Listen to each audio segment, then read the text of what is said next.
Bom dia, meus queridos irmãos.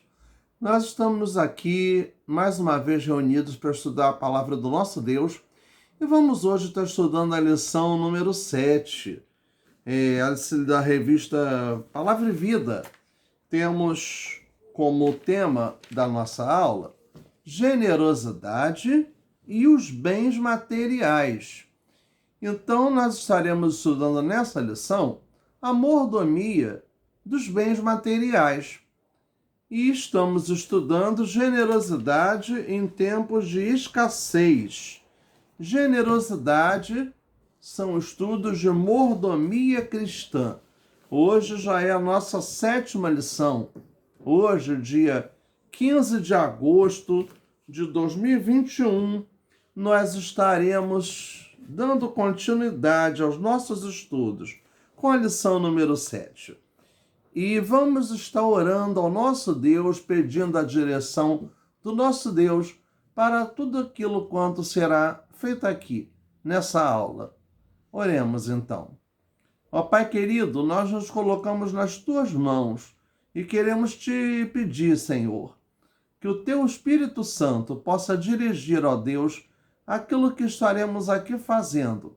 A condução desta aula, meu Deus, aquilo que será dito, que será estudado, Pai, te peço que tu possas usar a minha boca, usar a minha mente para dirigir esse estudo, Senhor, segundo a tua vontade e dirigido, Pai, guiado pelo teu Espírito Santo, para que esse estudo seja de grande importância, de grande relevância no crescimento espiritual de todos quantos estiverem vendo e ouvindo.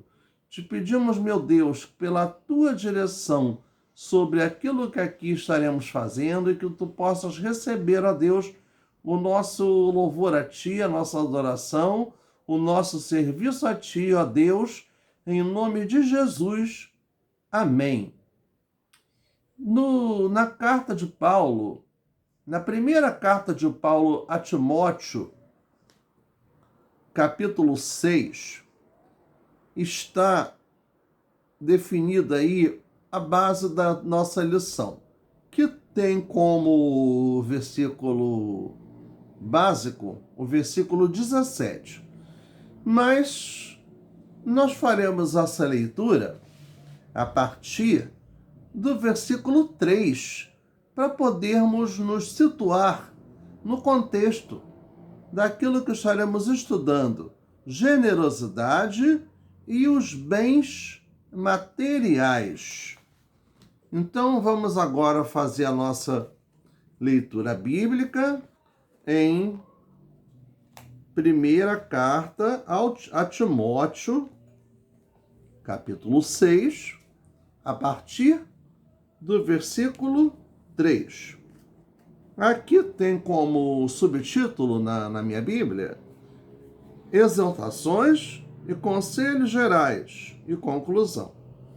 O versículo 3 nos diz o seguinte: se alguém ensina alguma outra doutrina, e se não conforma com as sãs palavras de nosso Senhor Jesus Cristo e com a doutrina que é segundo a piedade, é soberbo e nada sabe, mas delira acerca de questões e contendas de palavras, das quais nascem invejas, porfias, blasfêmias, ruins suspeitas. Contendas de homens corruptos de entendimento e privados da verdade, cuidando que a piedade seja causa de ganho. Aparta-te dos tais. Aparta-te, afasta-te dos tais. Mas é grande ganho a piedade com contentamento. No versículo 7. Porque nada trouxemos para este mundo, e manifesto é que nada podemos levar dele. Tendo, porém, sustento, e com que nos cobrirmos, Estejamos com isso contentes. Mas os que querem ser ricos caem em tentação, e em laço, e em muitas concupiscências loucas e nocivas, que submergem os homens na perdição e ruína. Porque o amor ao dinheiro é a raiz de toda espécie de males. E nessa cobiça, alguns se desviaram da fé e transpassaram a si mesmos com muitas dores. Esse é o versículo 10, o que acabei de ler. O 11 nos diz: Mas tu, ó homem de Deus, foge destas coisas e segue a justiça, a piedade, a fé, o amor, a paciência, a mansidão. Milita a boa milícia da fé, exercita o exército da fé. É o que quer dizer. Toma posse da vida eterna, para a qual foste chamado, tendo já feito boa confissão diante de muitas testemunhas. Mando-te diante de Deus, que todas as coisas vivifica, e de Cristo Jesus, que diante de Pôncio Pilatos deu o testemunho de boa confissão, que guardes este mandamento sem mácula e repreensão, até a aparição de nosso Senhor Jesus Cristo, ou seja, até a volta de Jesus, a qual a seu tempo mostrará o bem-aventurado e o único poderoso Senhor, Rei dos reis e Senhor dos senhores, aquele que tem, ele só, a imortalidade e habita na luz inacessível, a qual nenhum dos homens viu nem pode ver, ao qual seja honra e poder sempre eterno. Amém. O versículo 17, que é o versículo base, apontado pelo autor dessa lição. É o que eu vou ler agora. Manda aos ricos deste mundo que não sejam altivos, nem ponham a esperança na incerteza das riquezas, mas em Deus, que abundantemente nos dá todas as coisas, para delas gozarmos, desfrutarmos. Versículo 18. Que façam bem, enriqueçam em boas obras, repartam de boa mente e sejam comunicáveis. Que entesourem para si mesmos um bom fundamento para o futuro, para que possam alcançar a vida eterna. Ó Timóteo, guarda o depósito que te foi confiado, tendo horror aos clamores vãos e profanos, e às oposições da falsamente chamada ciência, a qual, professando-a, alguns se desviaram da fé. A graça seja contigo. Amém. Quando falamos em generosidade e bens materiais, nós vamos ver claramente que precisamos ter a devida sabedoria para lidar com os bens materiais que nos são confiados, que Deus confia nas nossas mãos. O dinheiro, as posses, aquilo que chamamos bens materiais, principalmente o dinheiro, né? A riqueza.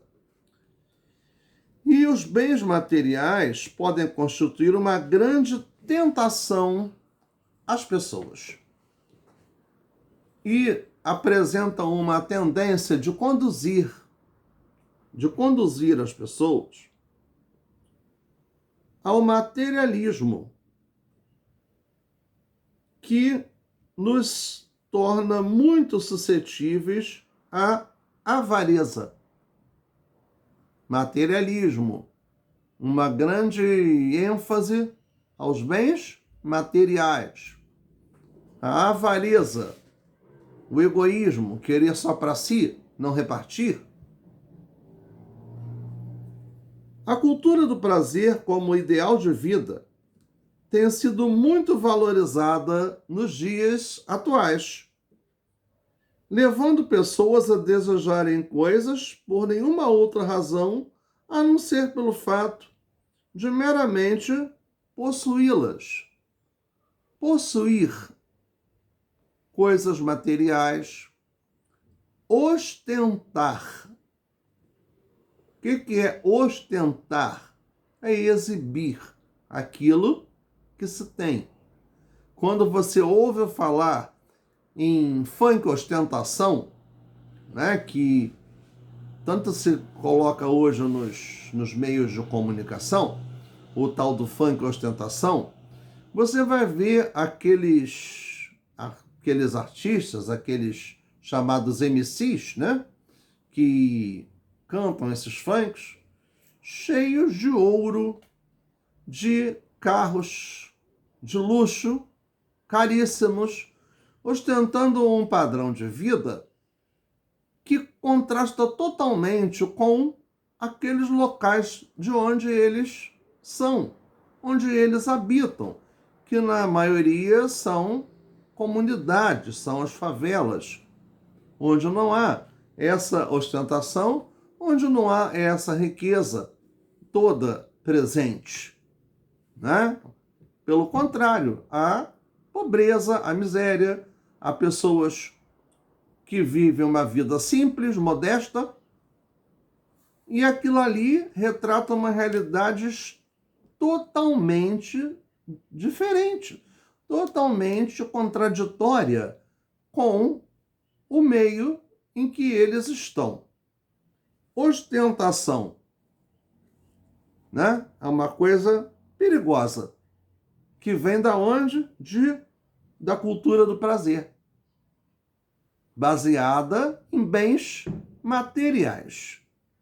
Porque se você tiver determinado carro, determinada marca de roupa, determinada marca de perfume, de calçados, você vai ser feliz.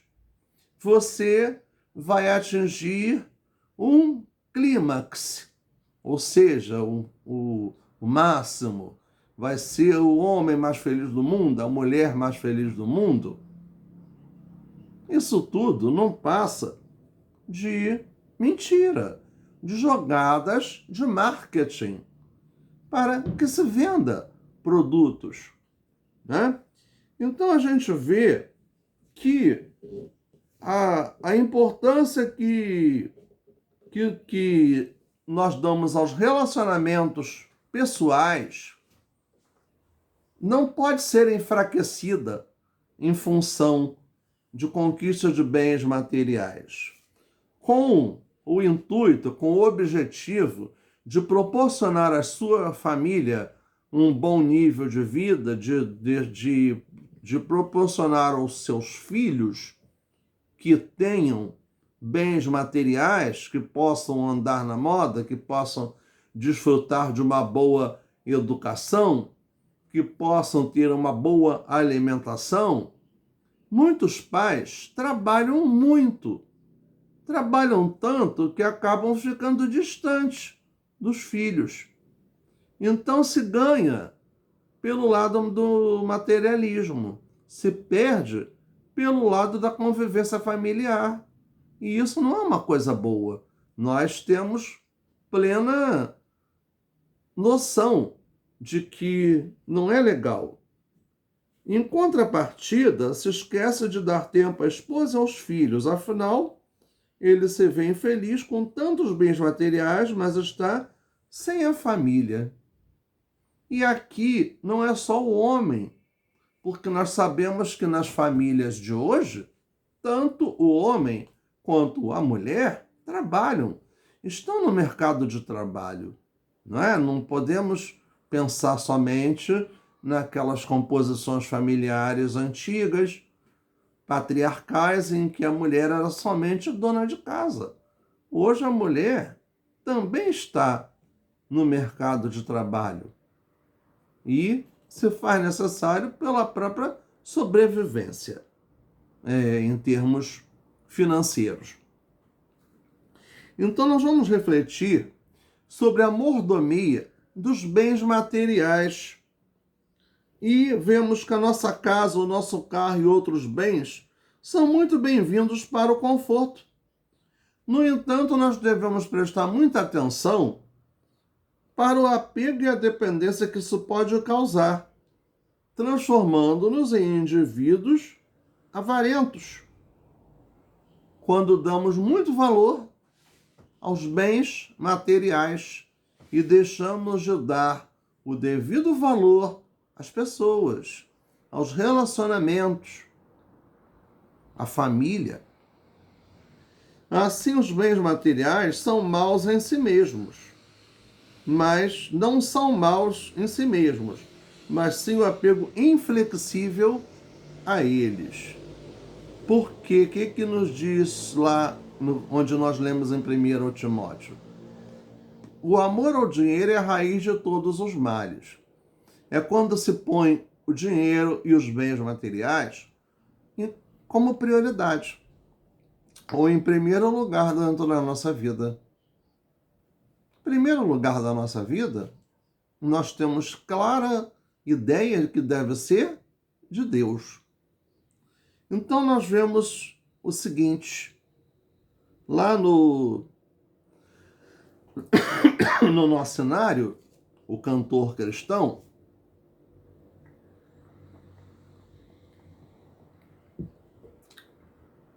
nós temos uma letra de um hino bem conhecido nosso, o hino 395, que fala diretamente disso. Seu título, Cristo satisfaz. O que nos diz esse hino?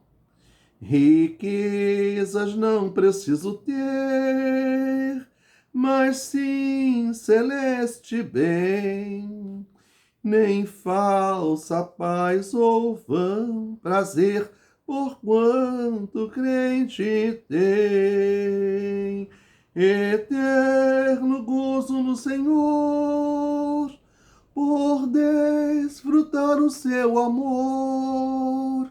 Com Cristo estou contente, Ele me satisfaz. Com esse amor do Salvador, agora estou contente, agora estou contente. Do mundo as honras para mim perderam seu valor. Já tenho a paz divina, enfim, servindo ao meu Senhor. Terei meu gozo principal ao vê-lo em glória triunfal, até que esteja lá no céu, onde Cristo entrou, e veja a face já sem véu de quem me resgatou. Desejo só aqui viver de um modo que lhe dê prazer.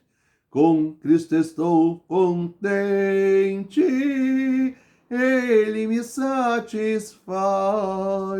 Com esse amor do Salvador, agora estou contente, agora estou contente.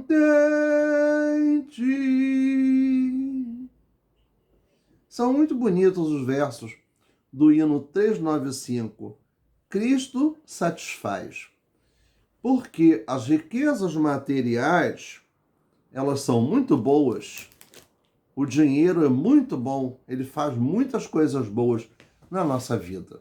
Desde que ele não seja o Senhor das nossas vidas, desde que ele saiba ser bem gerido, bem administrado. E é aí que reside a ideia principal da mordomia dos bens materiais. É saber usar corretamente, segundo a vontade de Deus, os bens materiais, para que não sejamos escravos deles. No primeiro capítulo dessa lição, nos diz o seguinte: saber resistir. Saber resistir. O apóstolo Paulo fez um apelo aos irmãos de Corinto. Aí ele escreveu a uma igreja. O texto que lemos, 1 Timóteo, ele escreveu a um discípulo seu, alguém que ele confiou para dar prosseguimento, para dar continuidade à pregação do Evangelho. Vejamos então o que ele nos diz na primeira carta aos Coríntios, capítulo 12, versículo 31. Entretanto, busquem com dedicação os melhores dons. Passo agora a mostrar-lhes um caminho ainda mais excelente. Tá? Vamos ver então por que ele escreveu isso aos Coríntios, que era uma igreja dividida, uma igreja em que as coisas materiais, carnais, exerciam grande influência sobre eles. As tentações são camufladas para nós naquilo que nos dão prazer e conforto. Elas se apresentam para nós como descanso daquilo que é a nossa obrigação e dever.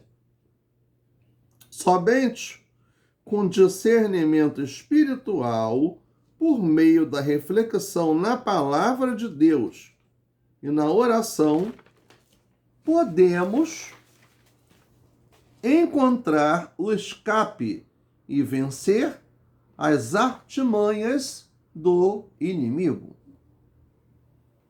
Meditação na palavra de Deus, oração.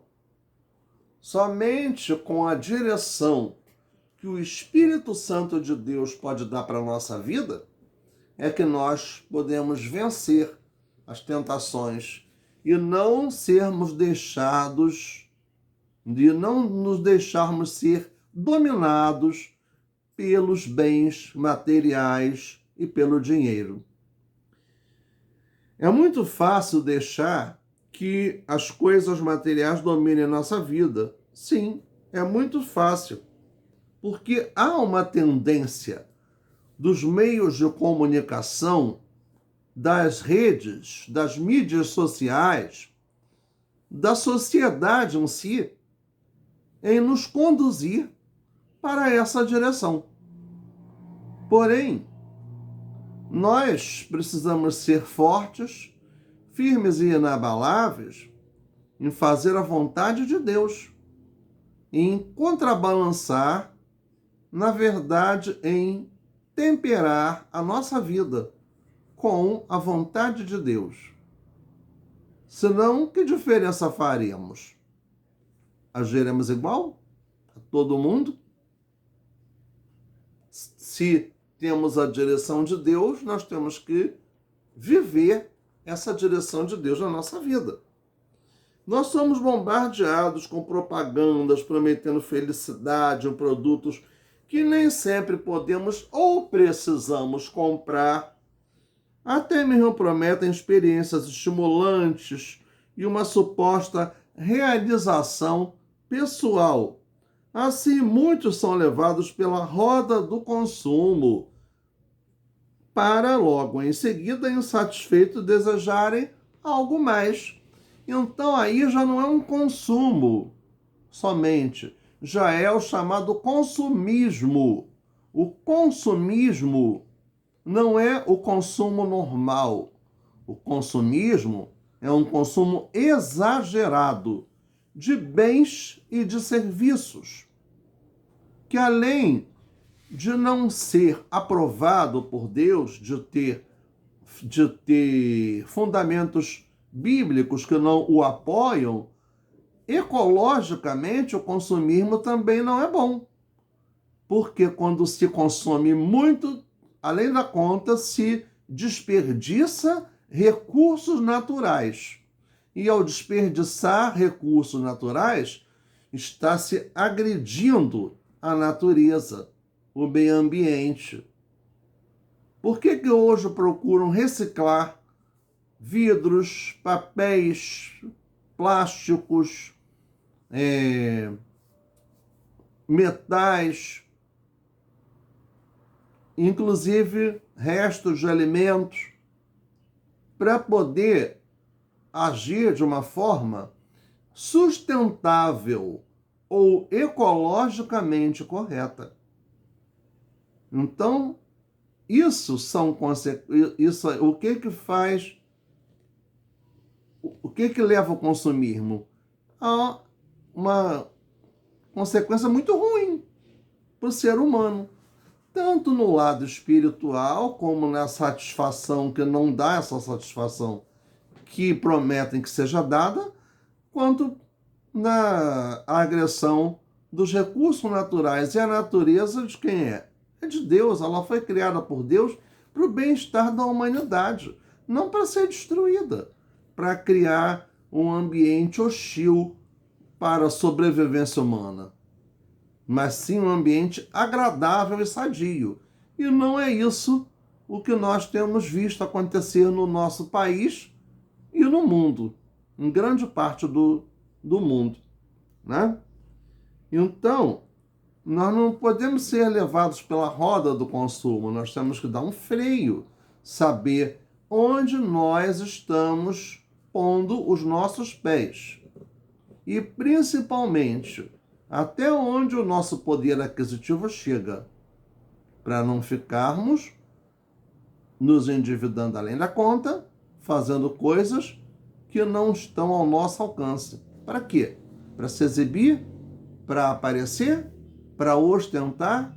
Não, não precisamos disso, né? Não é de Deus, não é da vontade de Deus, nenhuma dessas coisas. No item 2, guardar ou doar?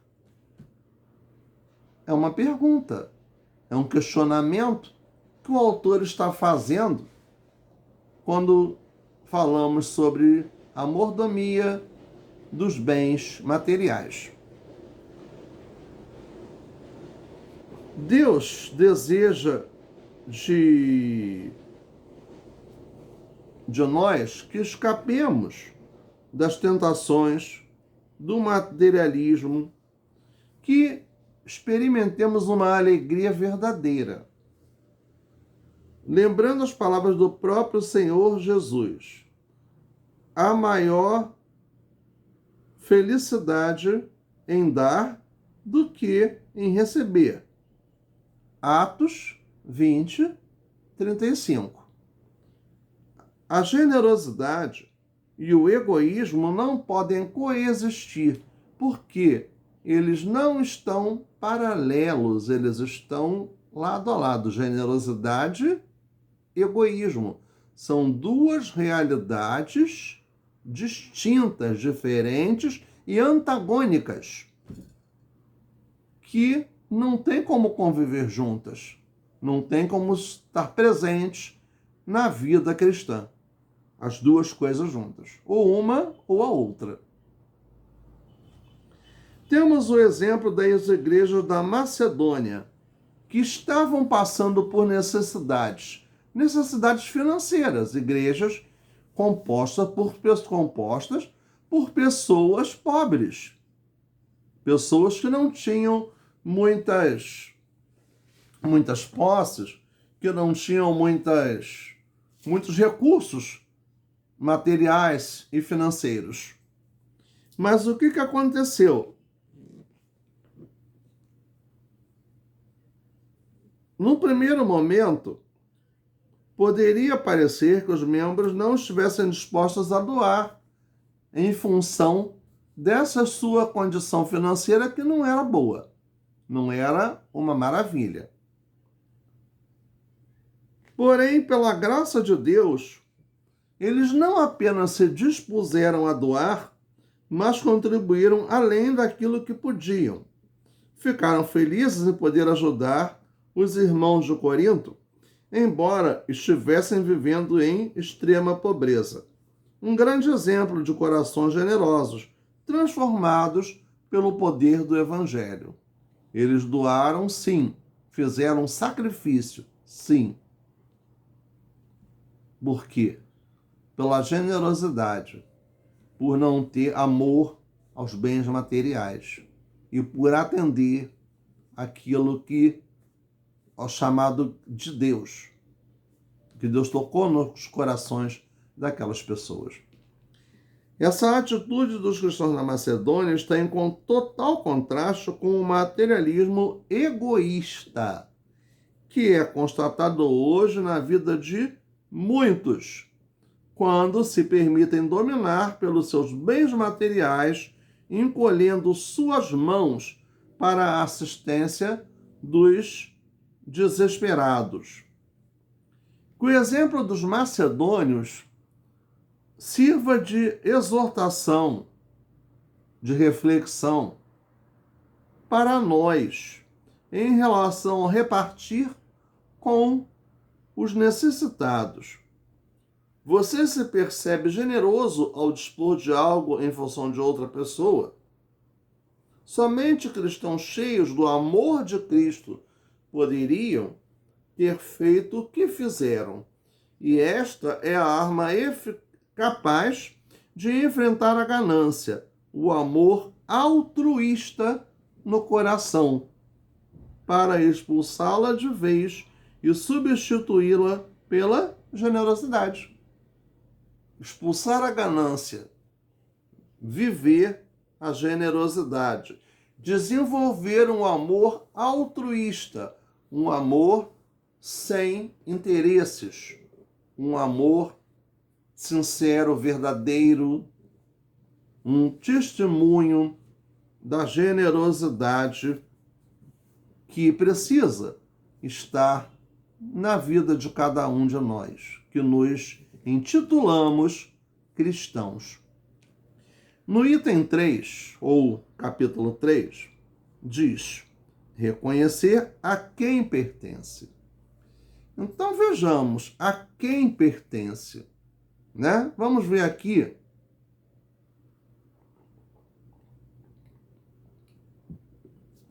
um versículo do Salmo 24. O versículo 1 do Salmo 24. Do Senhor é a terra e tudo que nela existe, o mundo e os que neles vivem. Em algumas versões está escrito: do Senhor é a terra e sua plenitude, o mundo e todos aqueles que nele habitam. Então, o termo do Senhor, de Deus, nos ensina duas coisas importantes: a propriedade e a origem. A propriedade e a origem. Duas coisas muito importantes para nós refletirmos agora, nesse momento. Propriedade. A terra e todos os seus recursos são de fato do Senhor, sendo Ele o seu Criador, o Criador do universo. Origem. A terra tem sua origem em Deus, e Ele a ofereceu ao homem, à humanidade, para nela viver, e lhe deixou a incumbência para dela cuidar. Cuidar da terra. Olha o que eu falei agora há pouco no item 1, sobre o cuidado com o meio ambiente, sobre o consumismo, né? O que levou àquela situação. Entendemos, portanto, que a terra não é nossa. Não obstante, continuamos a desfrutar dela.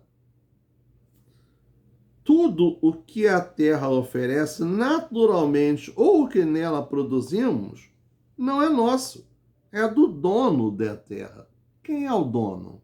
É Deus. Deus é o dono de tudo, tá? Esse é o princípio básico da mordomia cristã. Deus é o dono de tudo, inclusive de nós, da nossa vida. Cabe-nos assim, como afirmou o salmista, reconhecermos que tudo provém de Deus graciosamente. Inclusive nós também somos propriedades dele.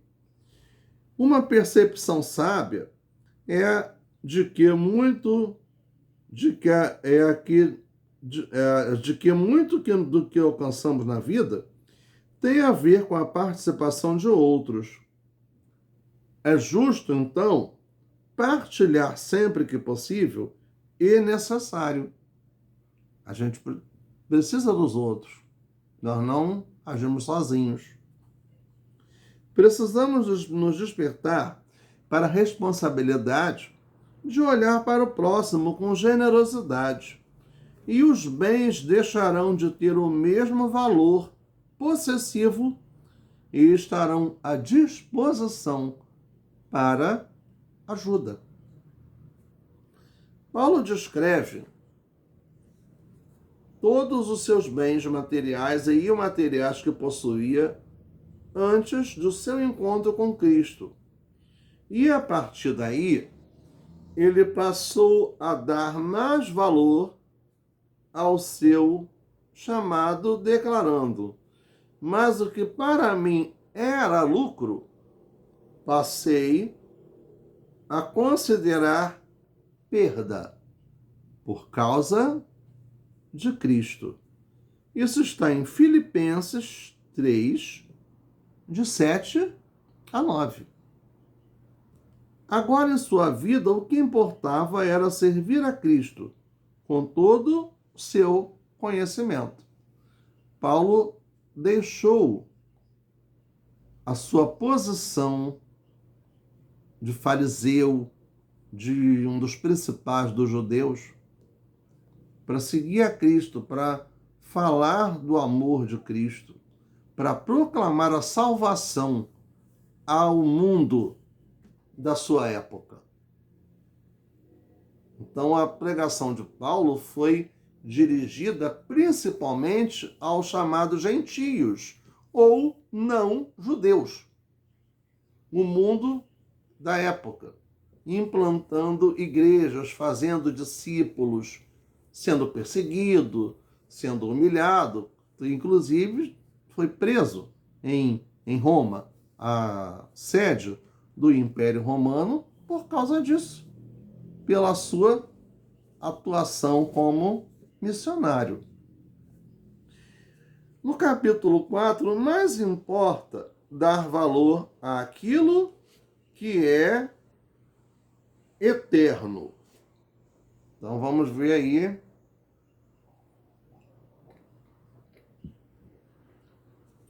o texto de Lucas 12, de 16 a 21, é o retrato do que o egoísmo provoca no coração humano, a vaidade. A vaidade. Jesus lembra àqueles que estão à sua volta que a vida tem um fim e dela nada se leva, por mais preciosos que sejam os bens alcançados. Quanto mais se tem, mais se quer. Uma pessoa avarenta será sempre alguém insatisfeito. Tudo o que alcançar ainda será pouco. Vamos ler Lucas 12, de 16 a 21, e ver o que a palavra de Deus nos diz.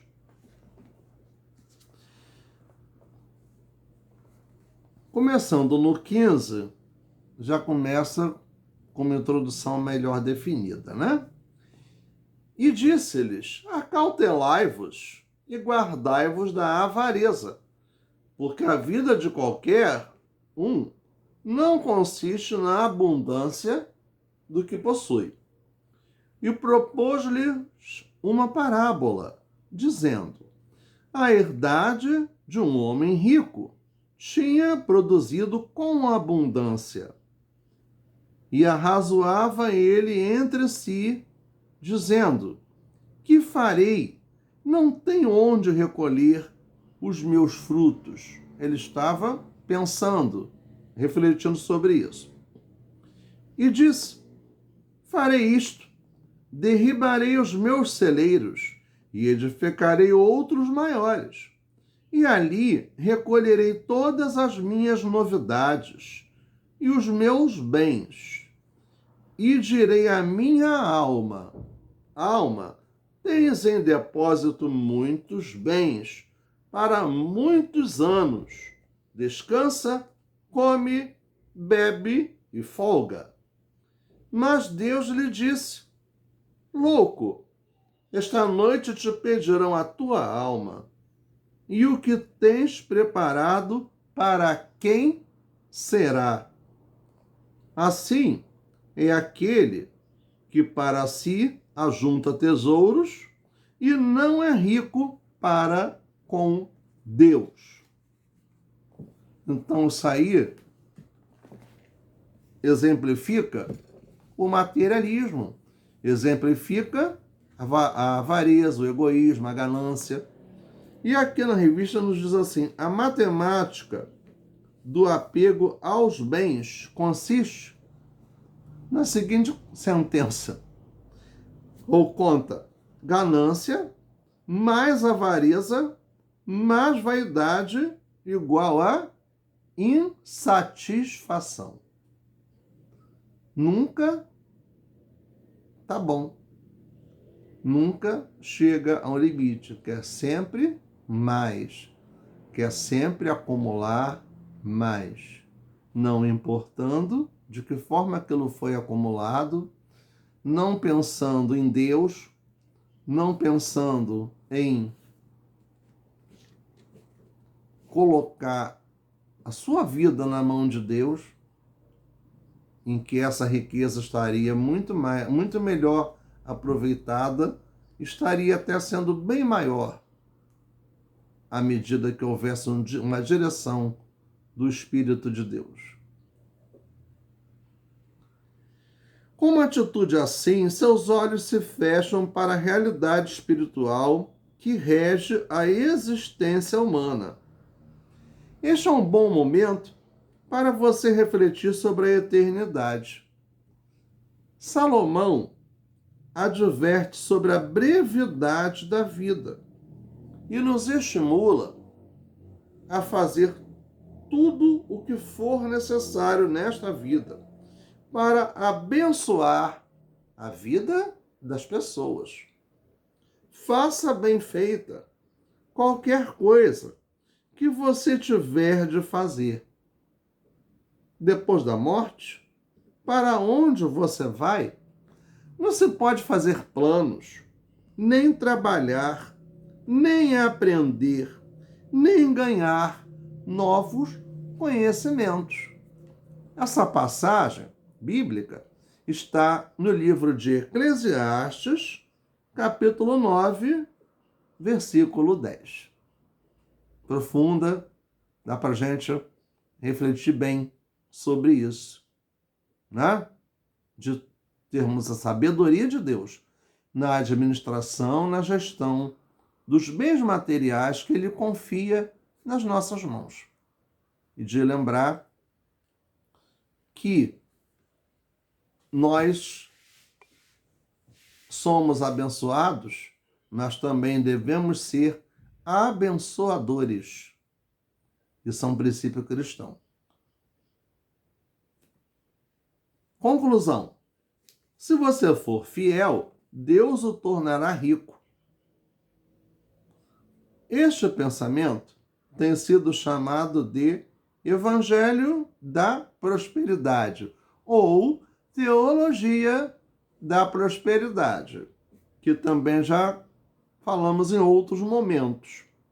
Sua mensagem é: siga Deus e ele o enriquecerá com bens materiais. Aí surge um questionamento: será que isso é verdadeiro? Esta é a mensagem que foi pregada por Jesus, pelos apóstolos.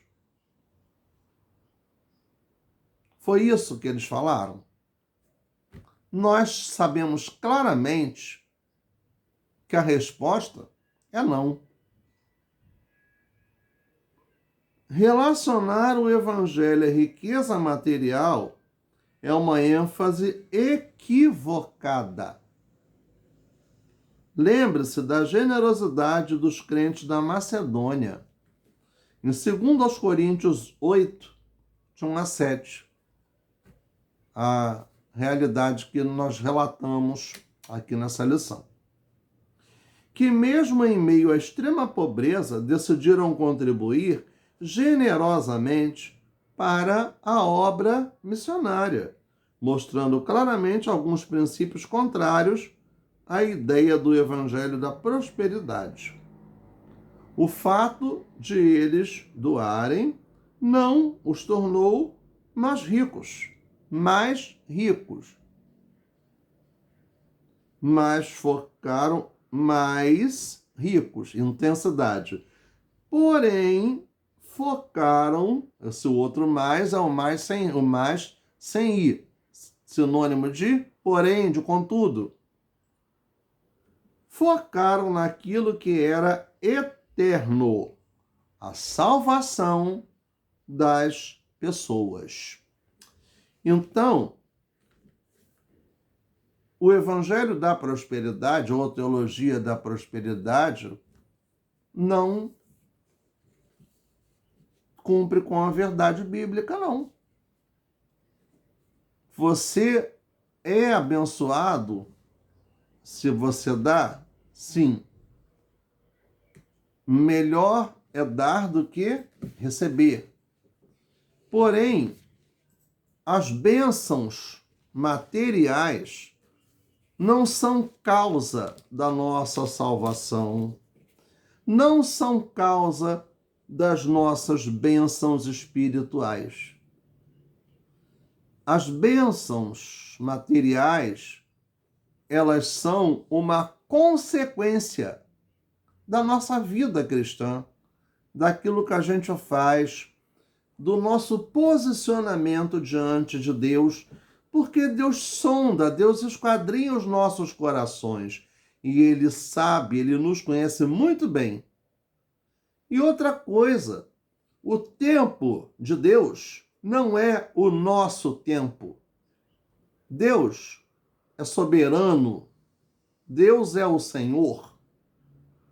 Quem dirige o universo é Deus. Quem dirige a nossa vida é Deus. Mesmo que você não esteja totalmente no centro da vontade dele. Mas ele dirige, ele tem uma grande misericórdia para com todos nós. Então,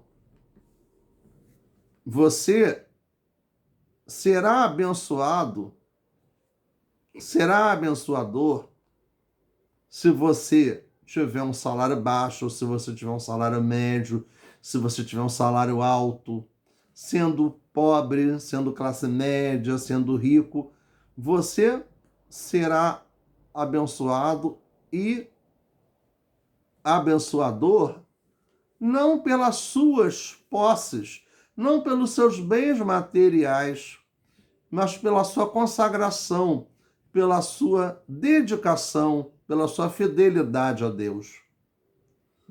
Creia nisso. Mais aventurado, melhor é dar do que receber. Mais bem-aventurado, mais feliz é dar do que receber. É muito importante a gente se apropriar dessas palavras e vivê-las. Vamos ser bênçãos. onde nós estivermos, com quem estivermos, seja quem for. Mas não vamos ficar querendo achar que Deus é um empresário. Alguns autores chamam a teologia da prosperidade de mercantilismo cristão. Por quê? Porque o mercantilismo visava a conquista e a exploração das áreas colonizadas para se explorar os metais preciosos, o ouro e a prata. E não é muito diferente dessas práticas, que não são boas. Não devem ser seguidas. Não são baseadas na Bíblia. Há um desvirtuamento da palavra de Deus quando se segue isso. É muito fácil você dar o seu dinheiro para uma instituição religiosa, mas não dar e não consagrar a sua vida, não deixar de lado a vida de pecado que você leva. É fácil. Seguir a Jesus significa uma vida de renúncia. E isso é difícil de se cumprir. Vamos pensar nesse fato. Diz aqui, para pensar e agir. Qual a melhor maneira de vencer o egoísmo e ser um mordomo fiel e generoso? Primeiro questionamento. Segundo, você se vê capaz de partilhar um bem com algum necessitado? Terceiro, que tal investir na salvação das pessoas? Nessa parte da lição é justamente a reflexão pessoal. É para não se falar, mas para se pensar e agir. Para fazermos uma autoanálise, uma visão introspectiva, ou seja, de fora para dentro, de nós mesmos, e repensarmos as nossas atitudes. Meus irmãos, eu quero agradecer a Deus pela presença do Santo Espírito dirigindo essa aula. E vamos encerrá-la lembrando de uma letra também muito importante que está totalmente baseada nessa lição de hoje. O hino 307 do cantor cristão, Reconhecimento, diz assim: não sou meu, por Cristo salvo, que por mim morreu na cruz. Eu confesso alegremente que pertenço ao bom Jesus. Não sou meu, oh, não sou meu, bom Jesus, sou todo teu, hoje mesmo e para sempre. Bom Jesus, sou todo teu. Como ele é muito grande, nós vamos cantar agora a última estrofe. Não sou meu, ó, santifica tudo quanto sou, Senhor. Da vaidade, da soberba, livras-me, meu Salvador. Não sou meu, ó, não sou meu, bom Jesus, sou todo teu, hoje mesmo e para sempre. Bom Jesus, sou todo teu. Não sou meu, por Cristo salvo, por seu sangue derramou, e da pena do pecado a minha alma resgatou. Não sou meu, a ti confio, tudo quanto chamo meu, tudo em tuas mãos entrego, pois, Senhor, sou todo teu. Os versos do hino 307 têm tudo a ver, eles expressam exatamente o reconhecimento da soberania de Deus, do poder de Deus sobre as nossas vidas, tá? Nós queremos, irmãos, estar lembrando dos nossos propósitos de oração pelo nosso país. A situação está muito séria. Precisamos estar em oração para que Deus dê direcionamentos e dê sabedoria na condução da economia, da política, que sabemos que a situação está muito complicada.